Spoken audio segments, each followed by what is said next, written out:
Telangana special ఓడప్పాలు process చూసేద్దామా. Hello చిట్టి చేతులు, వెల్కమ్ బ్యాక్ టు చిట్టి చేతులు వ్లాగ్స్. ముందు శనగపప్పు నానబెట్టుకోవాలి. కరివేపాకు, కొత్తిమీర, ఎల్లిగడ్డ తీసేసుకొని బియ్యం పిండిలో కరివేపాకు ఇంకా కొత్తిమీర వేసేసుకొని నానబెట్టిన శనగపప్పు, నువ్వులు, కారం, ఉప్పు, జీలకర్ర, ఓమ, మెంతి పొడి, పసుపు, ఎల్లిగడ్డ పేస్ట్ ఇంకా పల్లీలు గ్రైండ్ చేసుకుని వేసేసుకొని హాట్ వాటర్తోని ఇట్లా కలుపుకొని 5 minutes పక్కన పెట్టేసుకోవాలి. ఆ తర్వాత చిన్న చిన్న ఉండలుగా పెట్టుకొని దాన్ని ఆయిల్తో ముద్దలు చేసుకోవాలి. మీకు క్లియర్గా వీడియో కావాలంటే లాంగ్ వీడియో లింక్ కింద ఉంది, చూసేయండి.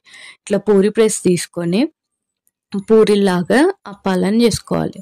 మీకు ఎంత సైజు కావాలో అంత సైజ్ వేసుకొని, మీకు గట్టిగా కావాలంటే ఫోక్తో అట్లా గుచ్చుకోవాలి.